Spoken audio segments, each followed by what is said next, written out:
천국은 마치 품꾼을 얻어 포도원에 들여보내려고 이른 아침에 나간 집주인과 같으니 그가 하루 한 데나리온씩 품꾼들과 약속하여 포도원에 들여보내고 또 제3시에 나가보니 장터에 놀고 서 있는 사람들이 또 있는지라 그들에게 이르시되 너희도 포도원에 들어가라.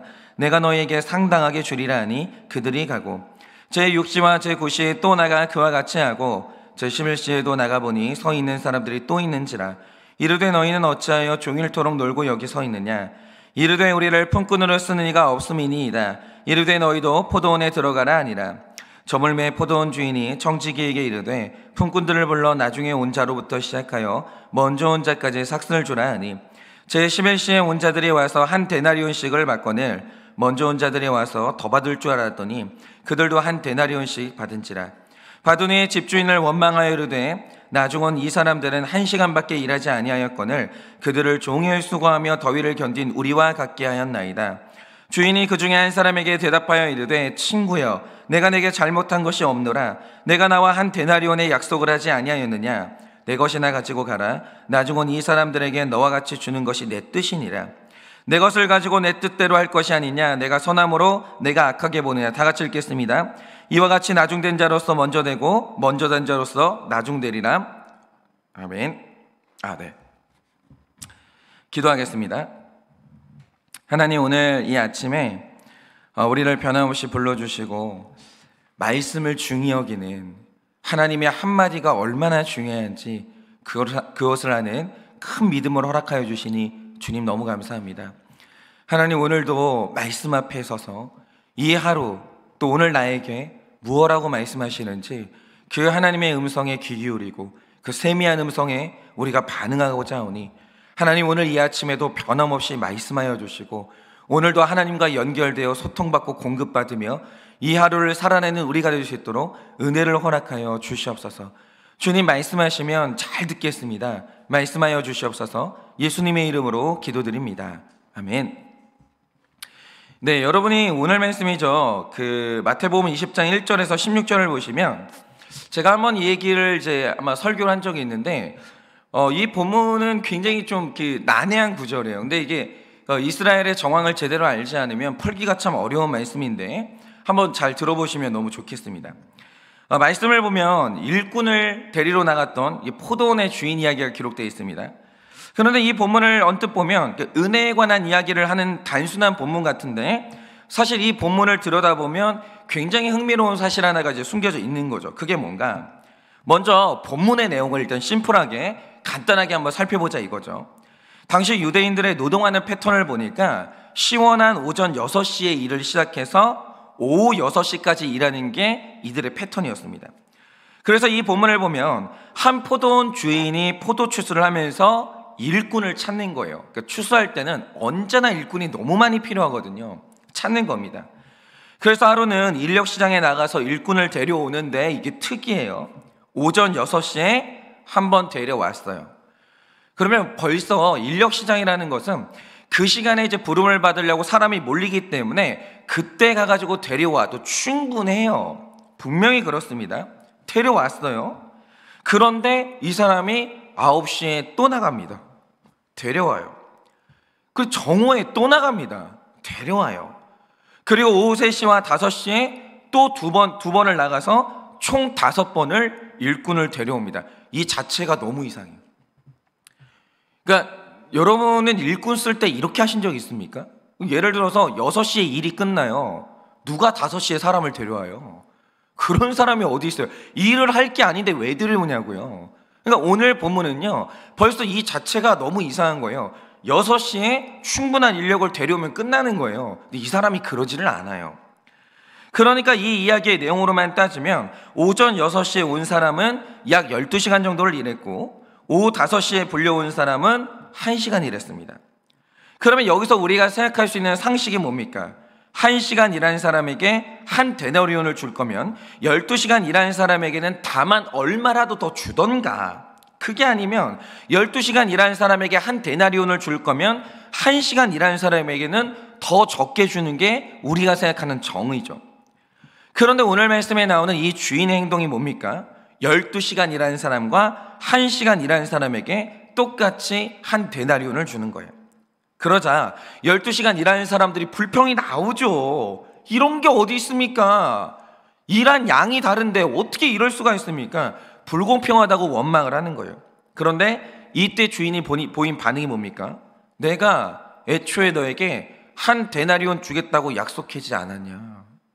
우리 약속이 그거 아니냐? 나는 약속을 지켰고 나머지는 내 재산을 가지고 내가 마음대로 쓰겠다는데 네가 무슨 상관이냐? 그들이 하는 이 원망을 일축했고 결국 12시간 일한 일꾼들은 주인에게 마음이 상해서 주인과 헤어지게 됩니다. 원수가 돼요. 그러니까 이 본문을 우리가 언뜻 보면 드는 생각이 뭐냐면 이 문제의 원인이 이 주인에게 있는 것 같은데요. 있는 것 같은 거예요. 합리적인가? 이게 맞나? 아니 어떻게 12시간 일하는 사람하고 1시간 일하는 사람에게 어떻게 이런 똑같은 대접을 할 수 있나? 이 주인이 뭔가 문제가 있는 거 아닌가? 이런 식으로 우리가 주인에게서 문제를 찾는 거죠. 그런데 이게 겉으로만 보면 이해가 안 되거든요. 그런데 이 말씀의 실상을 보면 주인이 왜 이런 반응을 보였는지가 너무 이해가 되는 거예요. 주인이 문제가 아니었던 거예요. 그러면 그 실상은 무엇인가? 먼저 이 말씀을 볼 때 굉장히 어색한 부분이 하나 있는데 그게 뭐냐? 여러분이 마태복음 20장 1절을 보시면 일꾼을 찾으러 나간 사람이 누구인지를 기록하면서 그 집주인이 찾으러 갔다 이러거든요. 그런데 이게 너무 이상한 거예요. 왜냐? 여러분 이 당시에 이게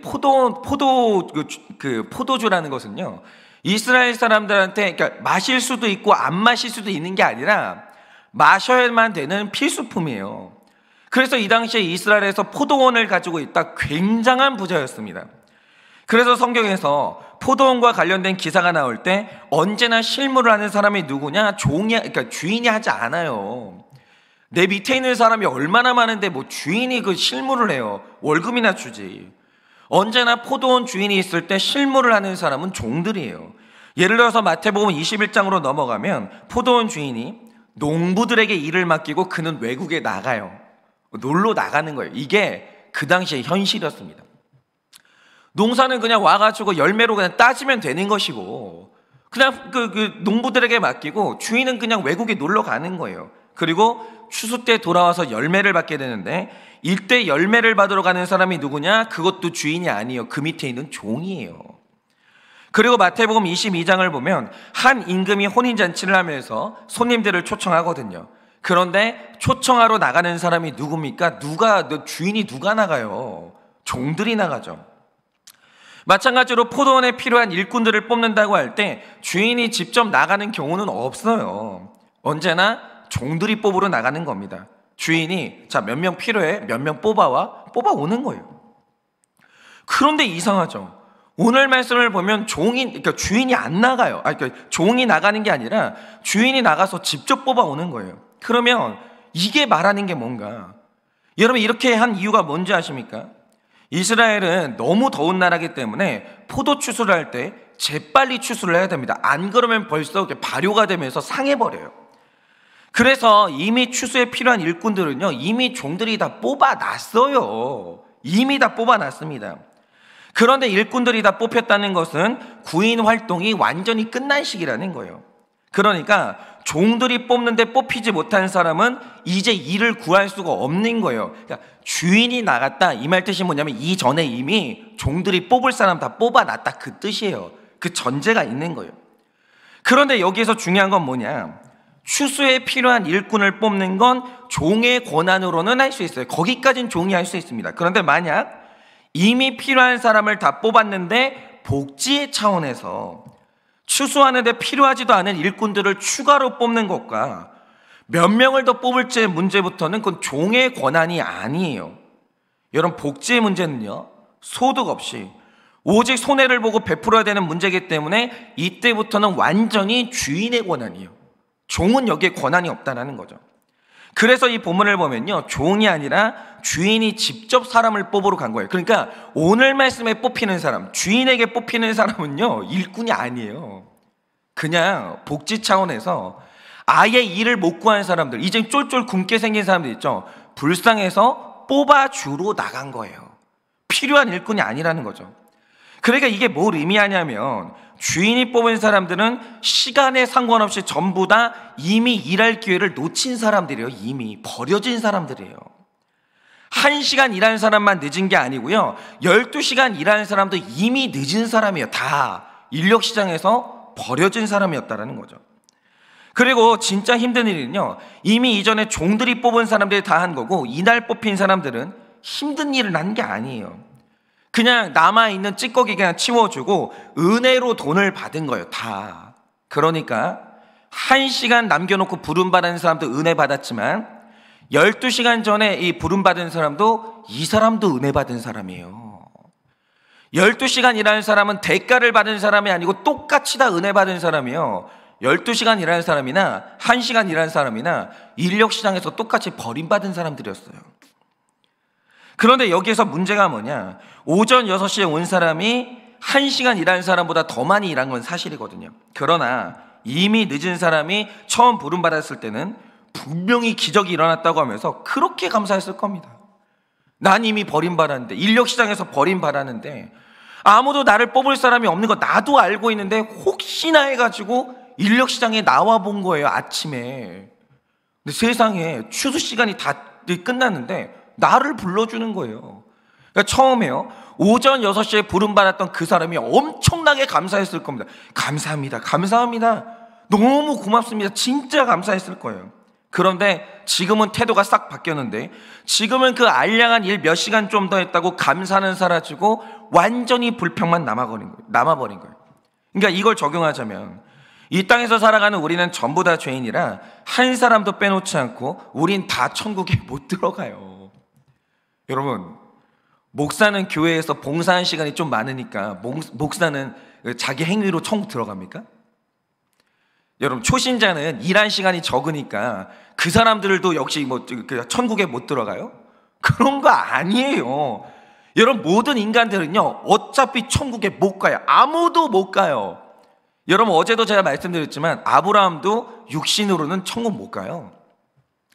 여러분, 목사 아니라 목사 할아버지라도요 자기의 행위로는 아무도 천국 못 가요. 원래 우리는 다 버림받은 사람들이고 원래 우리는 다 지옥 가야 돼요. 그런데 기적이 일어났어요. 하나님의 아들 예수님이라는 이 주인을 보내서 우리를 찾으러 오셨고 자격 없는 우리를 천국으로 불러주신 거예요. 우리 다 버림받았는데, 아무도 천국 갈 사람이 없는데 갑자기 주인이신 아들 예수님이 우리를 부르러 온 거예요. 그러면 감사 말고 할 게 더 뭐가 있냐고요. 감사 외에 할 건 아무것도 없는 거예요. 이제 구원받은 우리는 하나님이 뭘 시켜도 감사하면 되는 거예요. 아니, 은혜로 구원받은 주제에 뭘 그렇게 요구가 많아요. 밥 주면 밥 먹는 거고, 보리쌀 주면 보리 먹는 거고, 떡 주면 떡 먹는 거고, 그런 거죠. 그런데 제가 지난날 얼마나 웃겼는지 아십니까? 저는 목회자 가정에 모태신앙으로 태어났어요. 그러니까 집사님 가정의 모태신앙으로 태어난 게 아니라 목사 가정의 모태신앙으로 태어났어요. 재수도 없죠.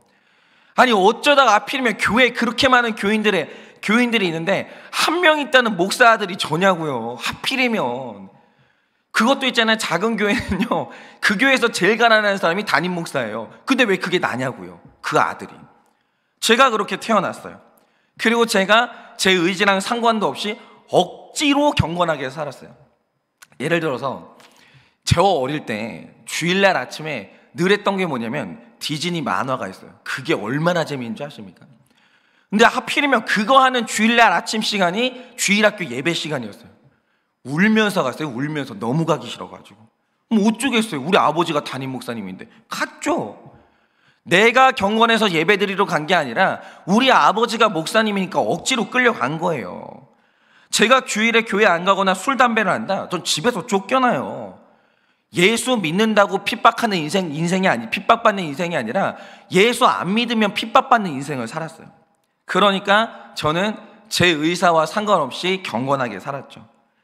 그런데 살면서 어른이 딱 되는데 그게 너무 억울한 거예요. 왜냐? 다른 사람들을 보니까 세상 쾌락을 실컷 즐기다가 나중에 부름받아가지고 그리스도인이 되는데 가만 보니까 저 사람도 구원받게 생겼어요. 나는 어릴 때 내 의지와 상관없이 다 포기하고 살았거든요. 나도 구원받아. 그러니까 내가 구원받는 건 인정이 돼요. 그럼 저 사람은 뭐예요? 세상에 즐길 거 다 즐겨본 거예요. 성적으로도 즐겨, 술도 마셔봐, 담배도 펴봐, 먹고 싶은 거 다 먹어. 근데 그러고 구원받는 거예요. 너무 열이 받는 거예요. 너무. 아니, 나는 일찍 부름받는 바람에 세상 쾌락을 맛보지도 못하고, 심지어는 20살 때 신학교를 들어가는 바람에 MT를 기도원으로 갔어요. 이게 말이 되냐고요. 아니, 대학생들은 MT 가가지고 술 마시고 놀고 연애하고 막 이러는데, 신학생들은요 기도원으로 가요. MT 가면 뭐 하는지 아십니까? 밥 먹고 기도만 하는 거. 이게 뭐냐고요. 20살짜리가 그러고 살았어요. 그러니까 제 마음에 생겨나는 어이없는 생각이 뭐냐, 좀 늦게 부르시지. 하필이면, 아니, 아버지 어머니 뱃속에서부터 불러가지고 왜 하필이면 나를 이렇게 일찍 구원하셔가지고 왜 나는 이렇게 살고 저 사람은 저렇게 사나. 이게 일찍 구원하신 그 구원이 너무 원망이 되고 감사가 없는 거예요. 그런데 바로 이게 오전 6시에 부름받은 사람의 딱 그 불평이에요. 원래대로면 이 사람 밥 못 먹어요. 이미 이전에 종들이 필요한 사람들은 다 뽑아놨고, 이 사람은 인력시장에서 버림받은 사람이에요. 원래 이 사람 가족들 다 굶어 죽어야 돼요. 그런데 전적인 주인의 은혜로 부름을 받은 거예요. 오늘 뽑힌 사람은요 안 뽑아도 되는 사람들이에요. 근데 주인이 그게 너무 가슴이 아파서 그냥 이 사람들을 뽑아가지고 온 거예요. 그래가지고 일을 하게 됐고, 덕분에 온 가족이 그날 먹을 게 생긴 거예요. 그런데 그 큰 은혜를 받아놓고 하는 불평이 뭐냐, 왜 늦게 부르지 일찍 불렀냐라고 하면서 일찍 부른 것에 대해서 불평을 하기 시작하는 거예요. 주신 것에 대해 감사가 없는 이 악한 태도의 결말이 뭐겠습니까? 주인이 불평하는 사람에 대해서 분노하는 거예요. 그리고 그 다음 기회를 영원히 박탈당합니다. 넌 내가 다시는 안 불러. 내가 그렇게 큰 은혜를 베풀었는데 그래도 불평이냐? 미안한데 나는 다시는 너는 안 불러. 이러시는 거예요. 여러분, 한 번 은혜를 줬을 때 그마저도 비교하면서 불평으로 응답한 일꾼에게 다음 은혜는 없는 거예요. 그런 게 어디 있겠어요. 그런데 여러분, 우리가 에스겔서를 보면요 이거하고 똑같은 내용이 있습니다. 그러니까 바벨론이 남유다를 침공하고 포로로 끌려가는데, 그 나라의 왕족과 귀족 그리고 엘리트 같은 귀족층들을 다 끌고 가거든요.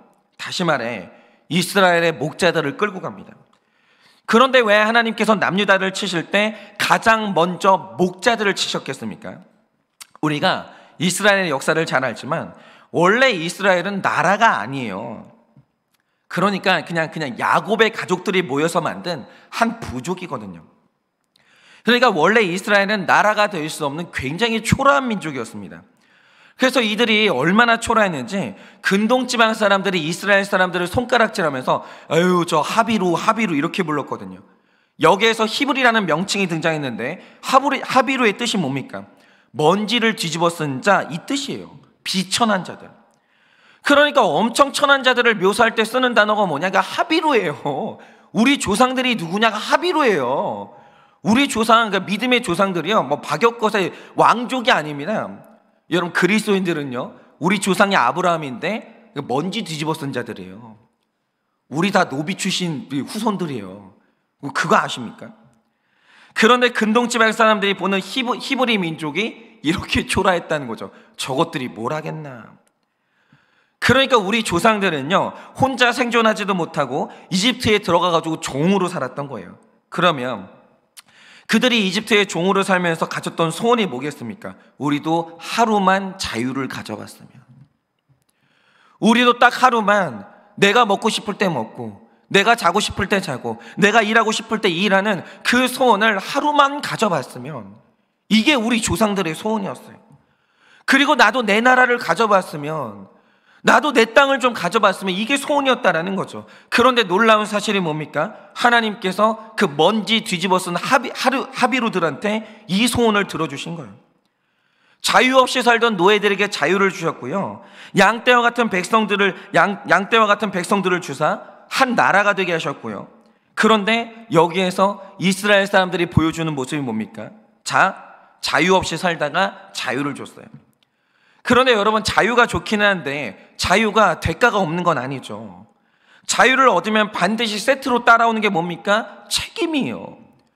그런데 이게 만만치 않게 무겁거든요. 그러니까 우리의 인생은 선택이라는 것이 자유를 얻는 대신 자유가 없는 대신 책임지지 않는 종의 인생을 살 것인가, 자유를 얻는 대신 책임지는 인생을 살 것인가, 그 선택이고, 이 땅에서 쾌락 누리다가 지옥 갈 것인가, 이 땅의 쾌락을 포기하고 영원한 구원을 얻을 것일까, 이 선택이에요. 여러분 잘 들으세요.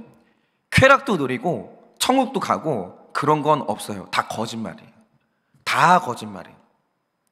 세상은 뭔가를 포기하고 얻고, 세상은 뭔가를 얻고 포기하는 거예요. 언제나 하나님의 법이 그러해요. 뭘 포기하시겠습니까? 뭘 얻으시겠습니까? 어떻게든 내가 이것도 잡고 저것도 잡으려고 하는 그런 건요, 하나님 나라에서는 통하지가 않아요. 얻고 싶으면 포기해야 되고, 포기하면 얻게 되는 거예요. 그런데 어느 쪽을 선택해도 양쪽 다 힘들어요. 그렇죠. 여러분, 이 땅에서 쾌락을 포기하고 지옥 간다고 생각해 보세요. 끔찍하죠. 그런데 반면에 이 땅에서 천국을 선택하고 이 땅의 쾌락을 포기한다고 생각해 보세요. 그것도 힘들어요. 세상에 쉬운 게 어디 있겠습니까? 그런데 여기에서 중요한 건 내가 어떤 가치를 붙들 거냐, 이거예요. 그런데 하나님은 이들이 원하니까 자유를 줬고 구원을 주셨습니다. 그리고 책임을 주셨어요. 그런데 이렇게 정말 좋은 것을 주셨으면 그것에 따르는 책임도 감당하고 거룩이라는 절제의 삶도 감당하면서 감사해야 될 거 아닙니까? 그러니까 우리 교회 이제 목자님들을 보면 하나님이 더 큰 은혜를 주셨어요. 남들은 느끼지도 못하는 더 큰 은혜를 주셨어요. 그런데 그렇게 되니까 하나님이 남들보다 더 무거운 십자가도 주시는 거예요. 그래도 나처럼 지옥 갈 인생이, 나처럼 죄의 종로를 타던 인생이 내가 남의 짐을 지는 것이 아니라 예수 그리스도의 십자가 진 게 어디예요? 감사해야죠. 여러분, 자유와 구원이 아무리 좋아도요, 그것은 감사할 때 내 것 되는 거예요. 어떤 좋은 것도요, 감사하지 않으면 그거 내 거 아니에요. 언제나 이 세상의 모든 것들은요, 감사하는 그 사람의 것이에요. 그런데 이스라엘이 보여준 모습이 뭔지 아십니까? 자유를 원해서 받아봤어요. 그런데 자유와 함께 따라온 책임이 너무 무거운 거예요. 그러니까 어느 날 받은 자유에 대해서 불평해요. 노예 주제. 자유를 줬더니 자유도 불평하는 거예요. 그러면서 하는 말이 뭐냐? 다시 책임지지 않는 종으로 돌아가고 싶다, 이딴 말을 하는 거예요. 그래서 여러분, 결국 불평했던 이스라엘 백성들의 결론이 뭡니까? 그들 중에서 자유인들만 들어갈 수 있는 약속의 땅을 밟은 사람이 광야 1세대 중에 아무도 없었어요. 아무도. 그들의 불평하는 소리가 하나님 귀에 들렸습니다. 다 박탈당했어요. 다. 불평하는 사람에게 하나님이 주시는 당신의 은혜는 한 조각도 없어요. 한 조각도. 그리고 에스겔서에 나오는 남유다도 마찬가지예요. 백성이 없어서 나라조차도 만들 수 없었던 이스라엘에게 양떼처럼 많은 백성을 주셔서 노예였던 이스라엘이 자기 나라를 갖게 됐어요. 군대를 갖게 됐고 그들이 땅을 갖게 됐다는 거죠. 그러면 감사할 것 같잖아요. 그런데 모든 문제가 그렇듯이 백성이 많아지면 그들을 통치하고 먹이는 수고가 따라오거든요. 그런데 엄청난 복을 받아놓고 그것에 따르는 수고가 너무 괴로우니까 에스겔서 34장 3절을 보면 어느 날부터 남유다의 목자들이 많은 양떼를 귀찮아하기 시작해요. 이 많은 양떼 귀찮다, 부담된다. 그러면서 자기 양떼를 안 먹이는 거예요, 이 사람들이. 그리고 에스겔서 34장 4절 말씀처럼 이 귀한 양떼들이 병들었는데 싸매주지도 않고 흩어졌는데 귀찮다고 하면서 찾지도 않아요. 불평하기 시작합니다. 예전에 양떼 없을 때가 좋았는데, 적당할 때가 좋았는데 양떼가 많아지니까 귀찮네. 이게 안 돌보는 거예요. 그런데 중요한 건 이겁니다. 이 많은 양떼는 분명히 복인데 남유다의 목자들이 받은 복을 불평하는 악을 저질렀어요. 그런데 불평하는 순간 어떤 일이 일어납니까? 에스겔서 34장 10절을 보면 이렇게 말씀하십니다. 주 여호와께서 이같이 말씀하시되 내가 목자들을 대적하여 내 양떼를 그들의 손에서 찾으리니. 뭐죠? 하나님이 양떼를 주셨는데 불평합니다. 불평이 하나님 귀에 들려요.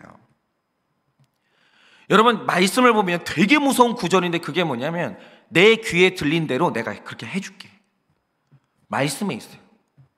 그런데 이들의 불평이 주님 귀에 들렸어요.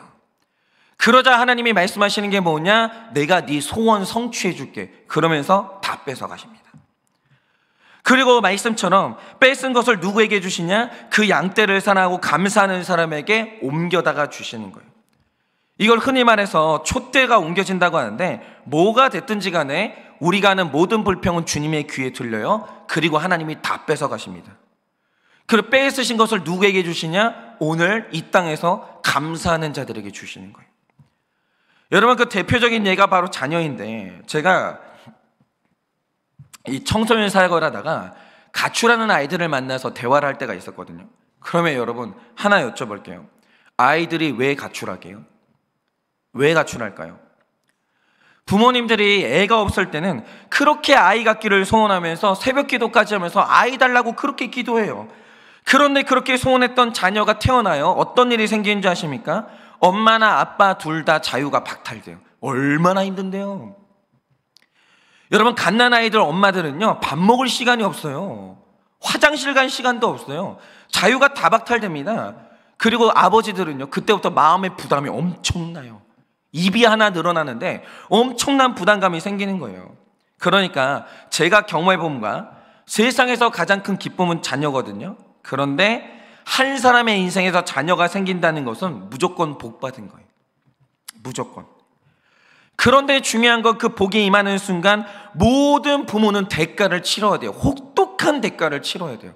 자기 인생을 아이에게 갈아 넣어야 돼요. 시간도 물질도 에너지도 자녀에게 다 바쳐야 돼요. 그런데 자녀라는 존재는 그럴 만한 가치가 충분해요. 충분해요.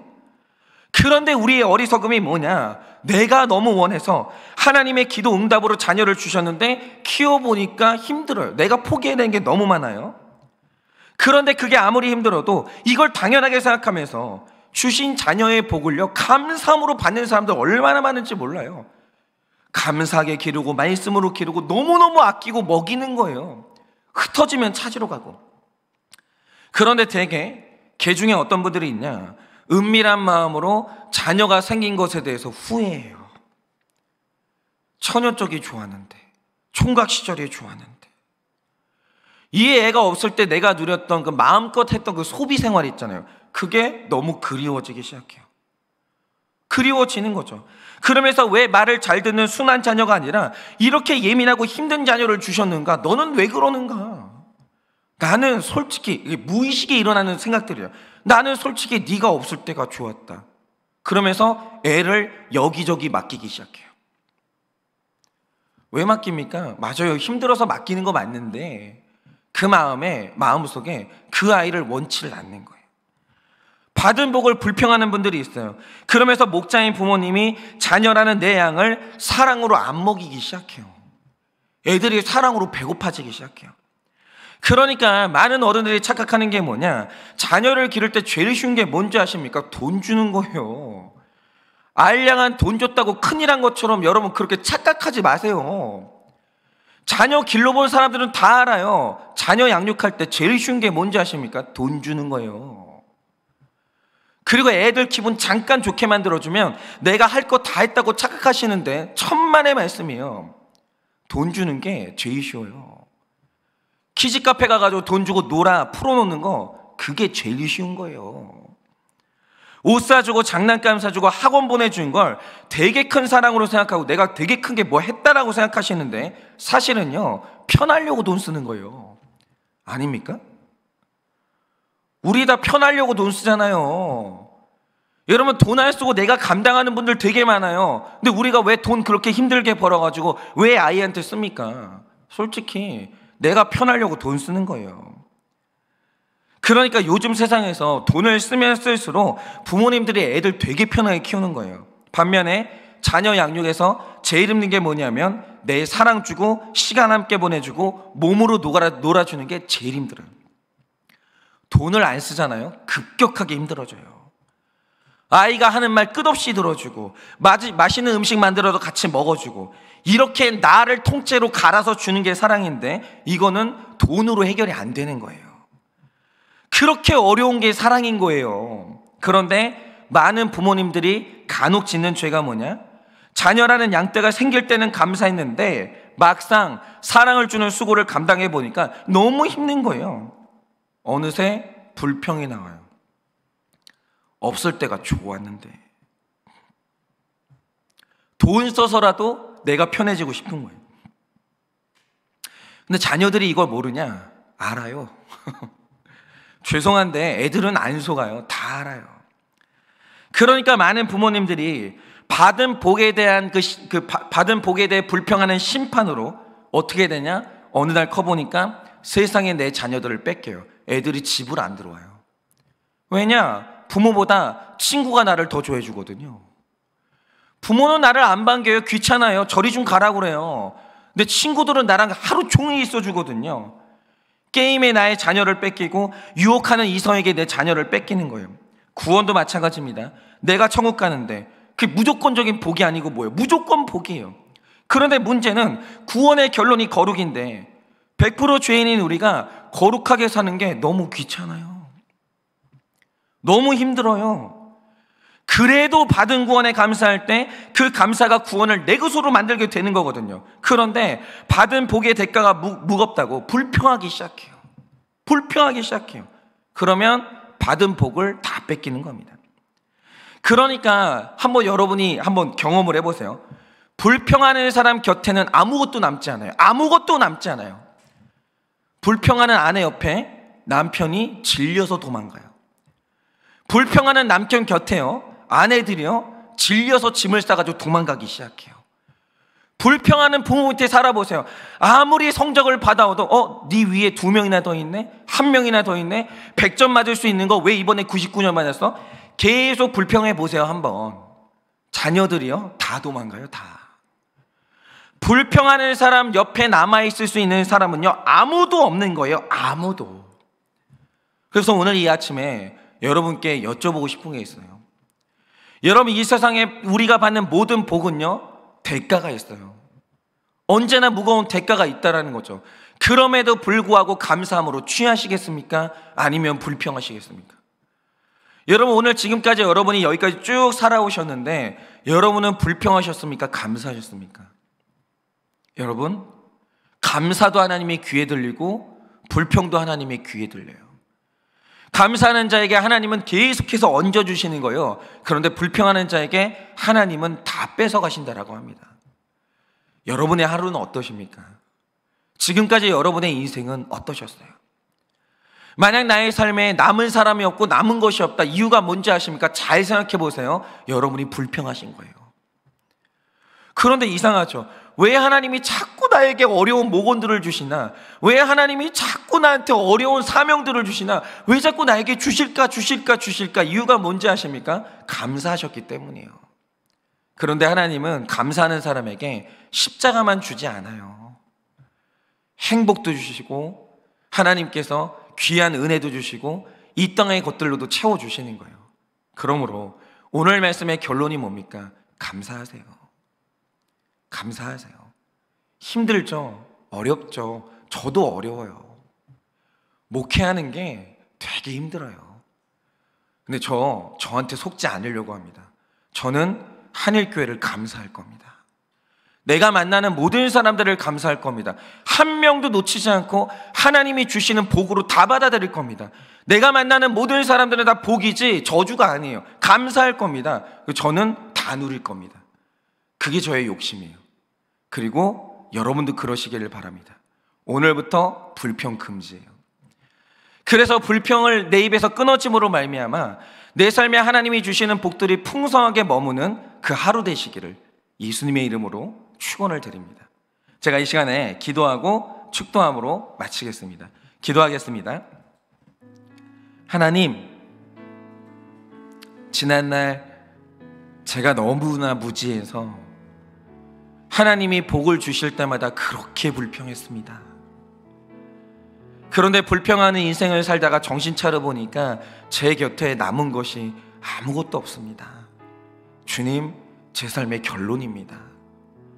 그런데 주님, 제가 이제는 주님께서 주시는 복이 복인 줄을 깨달아 아무리 힘들어도 감사하고 여기까지 왔더니 하나님께서 제 삶에 남겨주시는 것들이 생겼습니다. 하나님, 정말 우리의 삶을 뒤돌아보기를 원합니다. 왜 내 삶에 남은 것이 없습니까? 왜 우리 집의 자녀들이 뿔뿔이 흩어집니까? 내가 불평했기 때문입니다. 내 삶의 결론입니다. 하나님, 오늘 우리에게 주어진 이 삶이 고단합니다. 그러나 살아있다는 것은 은혜인 것입니다. 그러니 주님, 오늘 하루를 살면서 받은 은혜 때문에 우리가 경험하는 모든 고난들에도 감사하게 하여 주시고, 그래서 오늘 하루도 하나님의 복이 내 삶에 머무는 귀한 인생 될 수 있도록 주님이 은혜를 허락하여 주시옵소서. 지금은 우리 주 예수 그리스도의 은혜와 하나님 아버지의 그 크신 사랑과 성령님의 위로하시고 교통하여 주시는 그 역사하심이 불평함으로 잃어버리는 것이 아니라 감사함으로 얻는 인생을 살기를 원하는 사랑하는 우리 모든 성도님들의 머리 위에 지금으로부터 영원 무궁토록 함께 있을지어다. 아멘.